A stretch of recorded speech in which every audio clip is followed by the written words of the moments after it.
What are you even doing here? You weren't invited yesterday. Those words sliced through the reception like broken glass, and every head swung toward me, ready to watch me get humiliated. I smiled at my son's bride. Yes, the woman I'd spent $43,000 trying to make happy, and said, "I'm leaving, but first meet my special guest, an old friend of yours." When Brooke saw who was standing just behind me, the color drained from her face as white as that overpriced dress, and she folded onto the Italian marble floor. If you're watching this, hit subscribe and tell me where you're tuning in from. You're probably wondering how a 67-year-old grandma ended up engineering the most outrageous wedding crash in Savannah's recent memory. Let me back up. 6 months earlier, my son Daniel brought home the most beautiful liar I'd ever met. But I'm getting ahead of myself. My name is Linda Parker.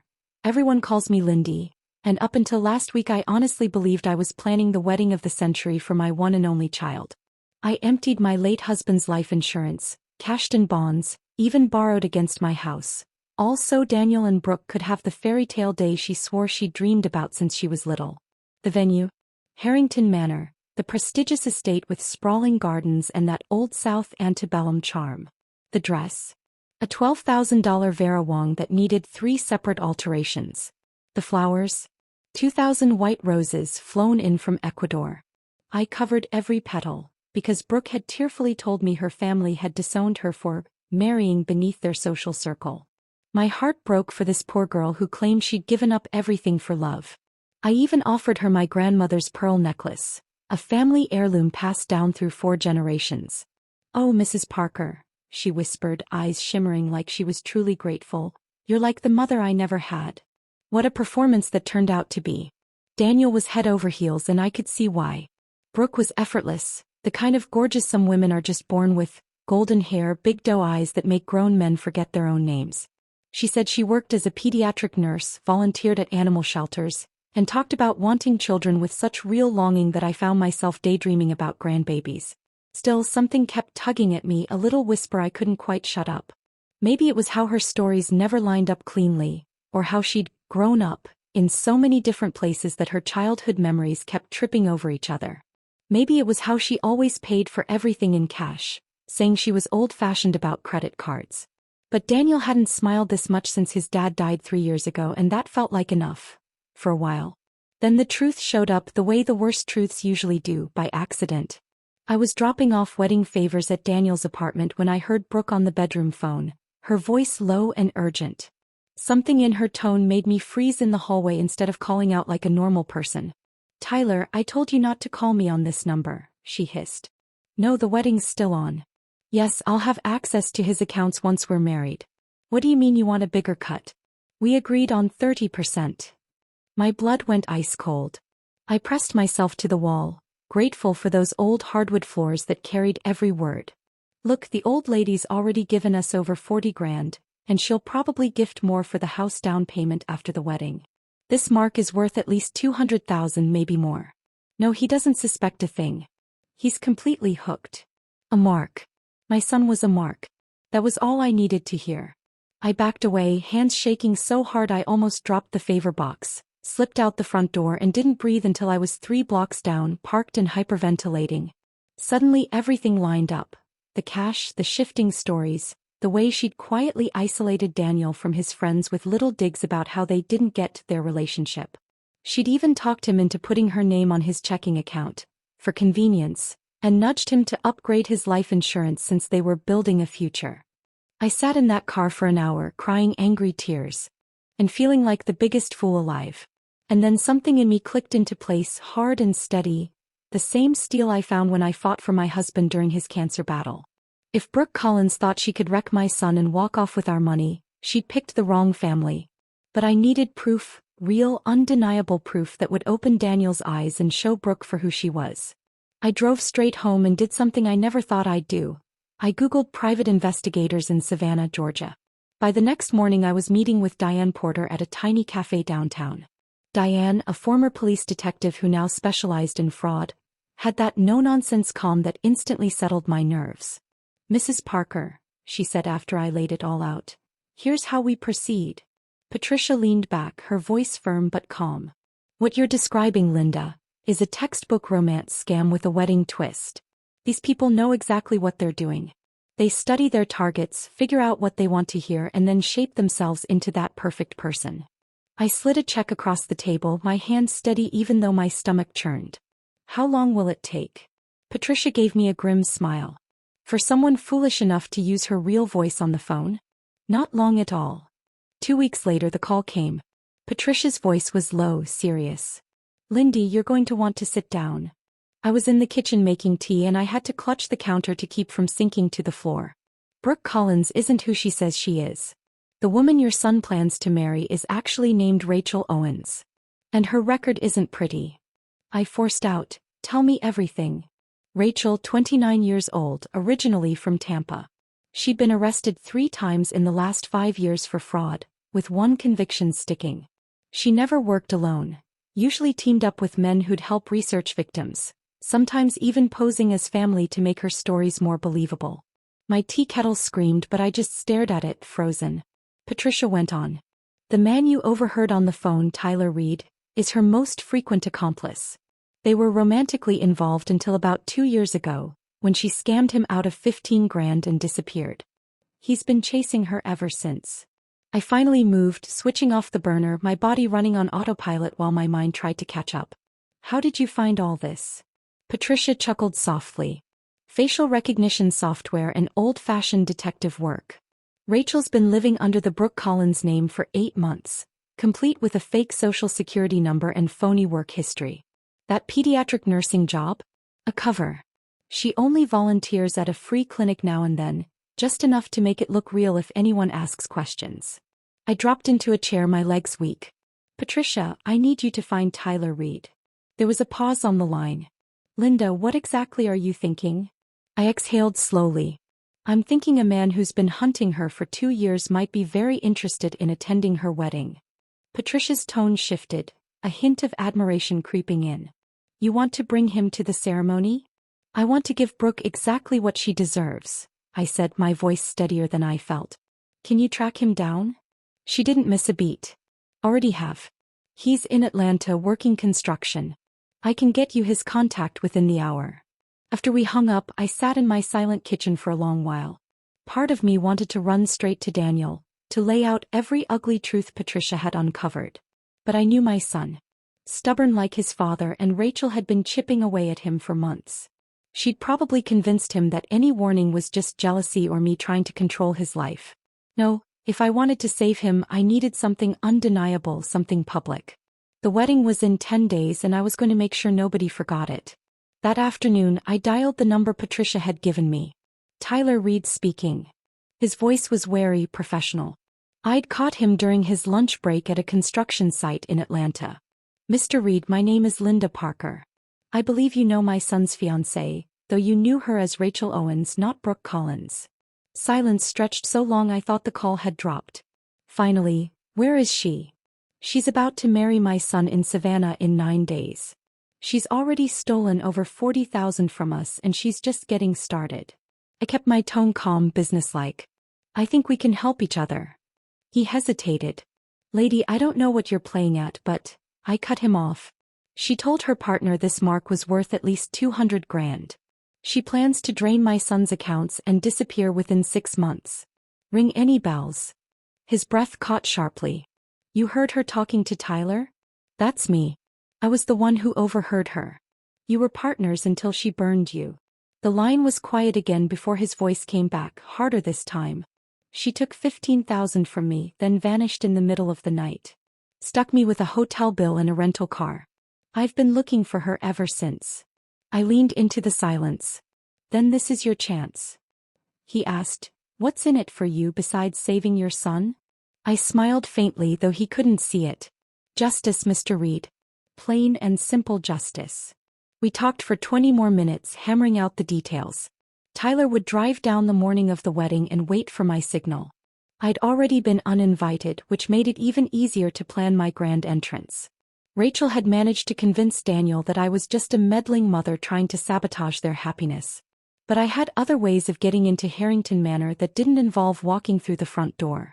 After I hung up the phone with Tyler, I realized I felt lighter than I had in weeks. That choking, helpless anger was gone, replaced with something much sharper, much steadier. Purpose.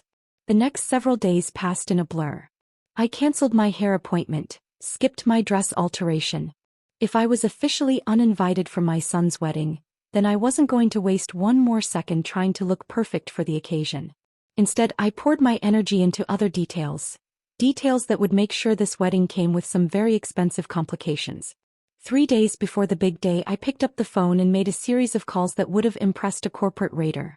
First stop, Harrington Manor's event coordinator. Mrs. Sullivan? This is Linda Parker, mother of the groom for the Parker-Collins wedding this Saturday. Her voice bubbled with excitement. Oh, Mrs. Parker, so lovely to hear from you. You must be thrilled. If only she knew. I lowered my voice to that warm, grandmotherly tone women in her line of work adored. Actually, I'm calling because there's been a change in payment. The bride's family has decided to cover the final balance after all. Isn't it wonderful when families come together? She practically gushed. That's just lovely. So should I expect payment from them directly? Yes, absolutely, I said smoothly. You should hold off on processing anything from my account. You'll hear directly from the Collins family. And then I handed over the fake number Patricia had already confirmed Rachel used with vendors. Next was the florist. Then the caterer. Then the photographer. Each call carried the same story. The bride's family was joyfully reconciling with their daughter and insisted on paying for everything. Except, of course, the Collins family didn't exist. And Rachel never answered that phone number. By Saturday morning, Harrington Manor would be staring at one giant, expensive mess with no quick fix. But my favorite part of the plan was the call I made to Daniel.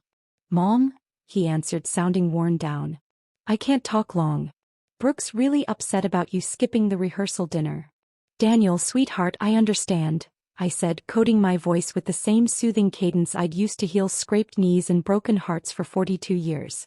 I've been thinking, and maybe I've been a bit overbearing about the wedding plans. Silence. Then a cautious, really? Really, I sighed. This is Brooke's day, and if my presence adds stress, then I should respect that. I love you too much to risk spoiling your happiness. Mom, his voice cracked. Are you sure? Brooke might change her mind if you talk to her. I swallowed. No, darling. That's not necessary. You know what? I think I'll take a little trip this weekend. Maybe head up to Savannah, browse some antique shops, give you two the space to enjoy your day without family drama. The relief in his voice cut me to the bone. That's really thoughtful, Mom. I just want you happy, sweetheart. That's all I've ever wanted. After we hung up, I stared at my phone for a long while. It was the right conversation, but it hurt in ways I hadn't prepared for. My son truly believed I was the problem, that my warnings about Brooke came from jealousy or selfishness instead of pure maternal instinct. By Sunday, he'd understand everything. Friday evening, Rachel called me herself. I nearly let it go to voicemail, but curiosity won out. Mrs. Parker, it's Brooke. Her voice was sticky sweet with just enough tremble to sound vulnerable. I wanted to thank you for being so understanding about tomorrow. I know it must feel harsh, but not at all, dear, I interrupted, matching her syrupy tone. Every bride deserves to feel completely comfortable on her wedding day. She sighed in relief. That's so kind. Daniel mentioned you're heading to Savannah for the weekend. Fishing for details. That's the plan. A little mother of the groom getaway while you two head off on your honeymoon. Well, I hope you enjoy yourself. And Mrs. Parker, once Daniel and I settle in, maybe we could have lunch. I'd love for us to be friends. The audacity was breathtaking. That sounds lovely, Brooke. I'm sure we'll have plenty to talk about. After hanging up, I poured a heavy glass of wine and raised it toward my reflection in the dark kitchen window. Here's to family friends, Linda, I whispered. May they get exactly what they deserve. Saturday dawned gray and drizzly, the kind of weather photographers call romantic, but brides call disastrous. I woke at 5 a.m. too wired to sleep and spent the morning getting ready for what could be the most brilliant or the most catastrophic day of my life. At 9 sharp, the phone rang. It was Tyler calling from a gas station 20 minutes outside Savannah. I'm here, Mrs. Parker. You sure about this? I looked at myself in the hallway mirror, dressed in a simple black dress, my grandmother's pearl necklace around my neck, the very one Brooke had once admired so greedily. I've never been more certain of anything, I told him. Tyler's voice was cautious. But what if your son doesn't forgive you? That was the question I'd been pushing aside for days. Then at least I'll have saved him from a woman who would have destroyed him financially and emotionally. Sometimes love means you play the villain in someone else's story, until they're ready to see the truth. He gave a low whistle. Damn, you're tougher than you sound. I almost smiled. Mr. Reed, I raised a son, buried a husband, and survived 67 years in the South. Trust me, I'm tougher than I look too. The ceremony was set for 2 o'clock, with the reception right after in the Manor's grand ballroom. I'd timed everything to the minute. Tyler would park at 1:30 and wait in his car for my signal. I'd slip in through the garden entrance, a path I knew from all those venue visits, and hide myself where I could see the ceremony unfold. By 11 my phone was buzzing nonstop. First the florist, then the caterer, then the coordinator at Harrington Manor. All frantic, all demanding to speak with someone from the Collins family about unpaid balances that suddenly had to be cleared. I let every call roll to voicemail. At noon Daniel called. Mom, something weird's happening. The vendors keep calling Brooke about payments, but she swears she never told them her family was covering anything. Do you know what's going on? I let out a soft gasp. Oh my, that does sound confusing. And what did Brooke say? She's upset. Thinks someone's trying to sabotage the wedding. There was a pause. Mom, you didn't. I mean, you wouldn't. I slipped just enough hurt into my voice. Daniel Parker, are you suggesting your mother would sabotage your wedding? After everything I've done to make this day perfect. No, I'm sorry. It's just, Brooke's stressed. And when people are stressed, they look for someone to blame. I soothed him gently. Don't worry, sweetheart. I'm sure it's a simple mix-up. These things happen. The only thing that matters is you're marrying the woman you love today. If only he knew how true that line was about to become. After we hung up, I glanced at my watch. 1 o'clock. Showtime. I grabbed my purse, took a deep breath, and drove toward Harrington Manor. The route carried me through Savannah's historic district, where Spanish moss draped the ancient oaks like bridal veils. And despite everything, I felt a sharp pang of sadness. Such a beautiful place, destined to be remembered not for joy but for deception. But Rachel Owens had chosen her path, and now she'd face the consequences. I parked 2 blocks away and slipped in through the back entrance near the catering kitchen. The staff was too busy juggling billing crises to notice one more woman in a black dress carrying flowers. By 2:15 I was tucked behind a marble column at the rear of the chapel, watching Daniel's face glow with anticipation as he waited for his bride. In 15 minutes, that glow would vanish and I'd be the reason. But sometimes I reminded myself as the music swelled, you break someone's heart to save their life. The chapel doors opened and Rachel, still pretending to be Brooke Collins for the last time, stepped forward in her $12,000 gown and my grandmother's pearls. My fingers trembled as I pulled out my phone and sent Tyler a single text. Now. Seconds later, Tyler Reed strode through those chapel doors like an avenging angel in a rumpled suit. Heads snapped around as he marched down the aisle, carrying the confidence of a man who'd been hunting his prey for 2 years. Rachel's bouquet of white roses slipped from her hands and hit the marble floor with a sound like shattering glass. Rachel Owens, Tyler's voice boomed, echoing off the chapel walls. Did you really think you could hide forever? Chaos erupted. Daniel instinctively stepped in front of his bride, confusion etched on his face. Sir, I think you've got the wrong woman. This is Brooke Collins. Tyler let out a cold laugh. Brooke Collins? Is that what she's calling herself now? He reached into his jacket and pulled out a thick manila folder. Her real name is Rachel Owens. She's a career con artist. And I should know, I was her partner until she swindled me out of 15 grand. That's not true.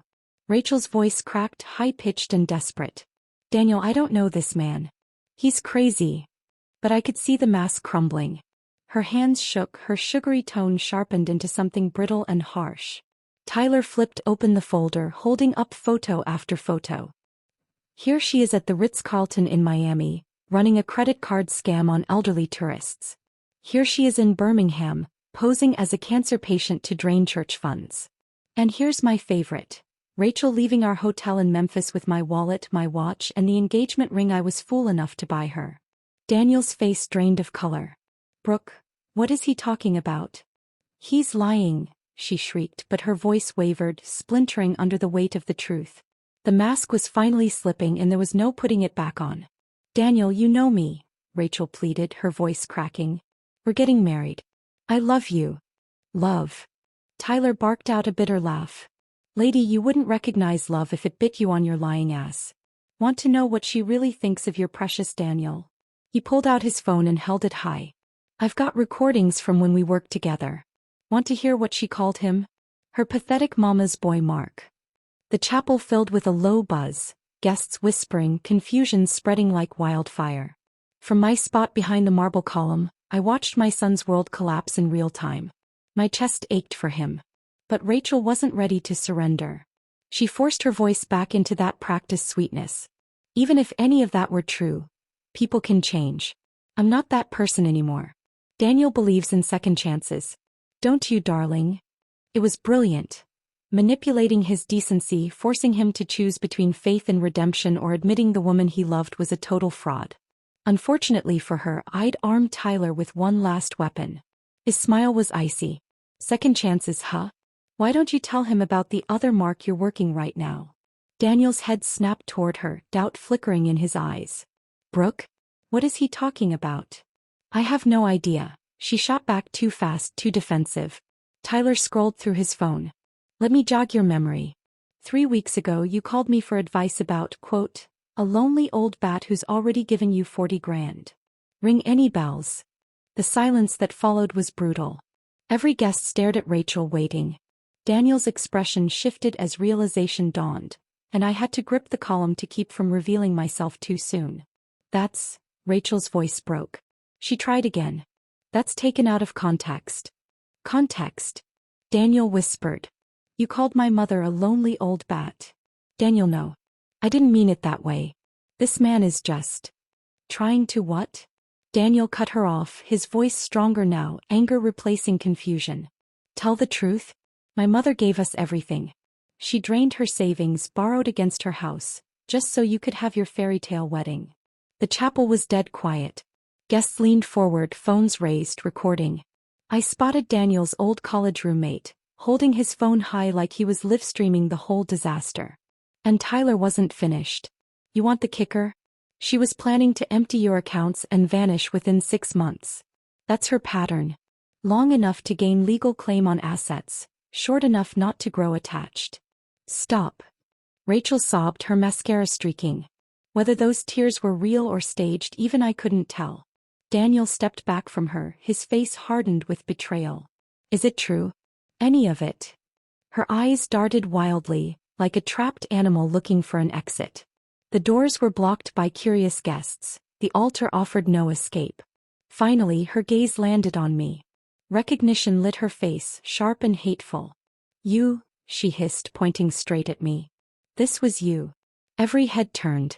Suddenly, I was the center of the show I'd tried to stage from the shadows. Daniel's eyes widened. Mom? What are you doing here? You said you were going to Savannah. I straightened my grandmother's pearls and stepped forward with all the dignity I could muster. I lied, sweetheart. Something I picked up from watching the experts. His voice was a mix of horror and awe. You orchestrated this. I exposed it, I corrected firmly. There's a difference. Rachel found her footing again, her gift for manipulation snapping back into place. She's jealous, Daniel. Your mother couldn't handle that you chose me. So she hired this man to ruin our wedding. She just wants to control you forever. It was a clever, desperate move, leaning on every tired mother-in-law stereotype in existence. And for a heartbeat I saw Daniel's doubt flicker again. 29 years of her rehearsed deception against 67 years of my love and sacrifice. Which one would he choose? That's when Tyler delivered the final blow. Mrs. Parker didn't hire me, lady. I came here on my own. He lifted his phone again. Want to hear the recording I made 3 weeks ago? The one where you brag about how easy it is to manipulate lonely old women and their mama's boy sons. The audio wasn't perfect, but Rachel's voice rang clear.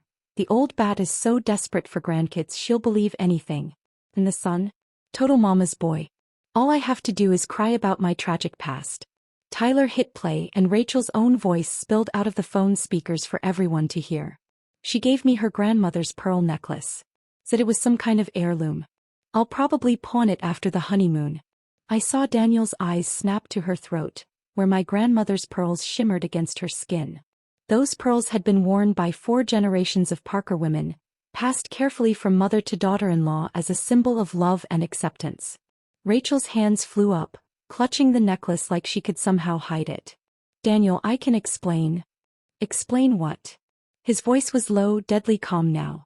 Explain how you mocked my mother while spending her money? Explain how you called me a mama's boy while pretending to love me? Explain how you were planning to rob us blind and disappear. The fight drained out of her all at once.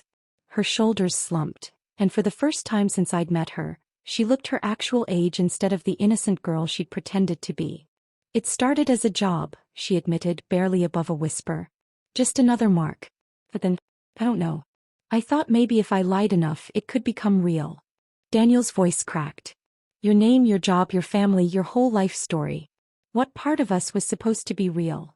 Rachel's eyes darted around the chapel, at the hundreds of faces staring with disgust, the flowers, the photographer still clicking, the videographer capturing every humiliating second. I need to leave, she muttered. Yes, Daniel said flatly. You do. But Rachel Owens wasn't finished. She gathered up her dress and turned to me, her face twisted with hatred. You think you've won, don't you? Congratulations, Mrs. Parker. You got your precious son back. But he'll never trust another woman again. You've ruined him for love forever, just so you could stay the most important woman in his life. Her words cut deep, planting doubt I hadn't expected. Had I done this for justice, or for myself? But before the thought could take root, Daniel spoke. His voice was clear, steady. No, she didn't ruin me, you did. And here's the difference. My mom was trying to protect me. You were trying to destroy me. Rachel's face hardened with fury. You'll regret this. Both of you. I have friends. Connections. This isn't over. Tyler stepped forward, almost amused. Actually, it is. While you've been putting on your little show, the FBI's been very interested in your fake social security number and phony work history. I've already passed along everything. Her face went ghost white. You wouldn't dare. Already did, sweetheart, Tyler said, checking his watch. In fact, I'm surprised they're not here yet. And as if on cue, 2 men in dark suits strode into the chapel. Rachel Owens, the taller one, announced, flashing his badge. FBI. You're under arrest for fraud, identity theft, and violations of federal banking law. The scene that followed was like something out of a movie. Federal agents reading Miranda rights in a chapel filled with roses and baby's breath, guests scrambling for their phones, a bride in a $12,000 dress being led away in handcuffs. Rachel didn't go quietly. She twisted in their grip, screaming, "This is harassment. I haven't done anything wrong. You'll be hearing from my lawyers." But her words fell flat. Half the chapel was already recording, the other half was busy texting friends. By that evening, clips would be everywhere online under hashtags like #weddingcrash and #conartistbride. When the agents finally hauled her out, a strange hush settled over the chapel. 300 guests sat frozen, unsure whether to leave or stay, to comfort or congratulate. Even the minister looked stunned, as though nothing in seminary had prepared him for this. Daniel stayed at the altar, still in his tux, staring at the doors where his bride had just been arrested. I wanted to run to him, but something told me this was his moment. His pain to process, his choice how to carry it. At last he turned to face the guests. "Well," he said, his voice carrying through the silence, "this is awkward." Nervous laughter rippled across the pews. "I want to thank all of you for coming today. I know this isn't how you expected to spend your Saturday afternoon." He dragged a hand through his hair. "The wedding is obviously cancelled, but the reception's already paid for. So if anyone wants dinner and an open bar, you're welcome to it. God knows I could use a drink." The laughter this time was warmer, real. Guests stood, stretching, breaking into small groups as the shock lifted and the reality of what had just unfolded sank in. Daniel's eyes finally found mine across the chaos. I saw gratitude there, tinged with embarrassment and just maybe a glimmer of admiration. He walked straight down the aisle toward me, the crowd parting for him like the Red Sea. When he reached me, he stopped, studying my face in silence before finally speaking. "Mom," he said quietly, "we need to talk." "Yes, we do," I agreed. But instead of continuing, he reached up and gently unclasped my grandmother's pearls from around Rachel's throat. He held them out with both hands. "These belong to you." I took them carefully, the familiar weight grounding me. "Actually," I said softly, "they belong to the woman you'll marry one day, when you find someone truly worthy of them." Daniel's eyes filled with tears. "I'm so sorry, Mom. Sorry I didn't believe you. Sorry I chose her over you. Sorry I was such an idiot." "You weren't an idiot, sweetheart," I told him, straightening his tie the way I had since he was a little boy learning clip-ons. "You were in love. Or at least in love with who you thought she was. Love makes all of us vulnerable. What matters is you're safe." He swallowed hard. "How long did you know?" "I started suspecting about a month ago. Got proof 2 weeks back. I hired a private investigator. And Tyler, he volunteered for revenge duty the moment I told him where to find her." I gave him a thin smile. "Hell hath no fury like a con artist scorned." Daniel let out a short laugh despite everything. "You've been busy, haven't you?" "Let's just say I've had a very educational few weeks," I replied, looping my arm through his. "Now, what do you say we go face the music at your non-reception? People are going to have questions." As we walked down the aisle together, I overheard bits of conversation from the departing guests. Shock, amazement, but also genuine concern for Daniel and more than a little respect for what folks were calling my detective work. Mrs. Henderson, my next-door neighbor, even grabbed my arm. "Linda Parker, you are one smart cookie. I never trusted that girl. Too pretty, too sweet. Real women have edges." The reception that wasn't turned out to be the most honest party I'd ever attended. With the wedding pretense gone, people relaxed in a way they never do at formal events. The bar opened early, the band swapped love ballads for blues, and conversations flowed freely, raw and real. Trauma bonding at its finest. Daniel surprised me with his grace. He moved through the room like a politician, thanking people for coming, apologizing for the drama, accepting condolences with good humor. I watched him from across the ballroom, pride swelling in my chest, not because of his career or his choices in women, but because here was my son showing true character under pressure. By the dessert table, Tyler found me as I debated whether eating cake at a non-wedding was appropriate. "Mrs. Parker," he said, extending his hand. "Thank you for giving me the chance to face Rachel after all these years." I shook his hand firmly. "I should be thanking you. I could never have exposed her without your help." "What you did took guts," he said. "Not many mothers would go that far." "Any mother would protect her child," I insisted. He shook his head. "No, ma'am. Most mothers would have tried talking their son out of it and failed. You played chess while the rest of us were playing checkers." After he left, I finally found myself alone with my thoughts. The adrenaline had worn off, leaving behind exhaustion, and something that felt like sadness.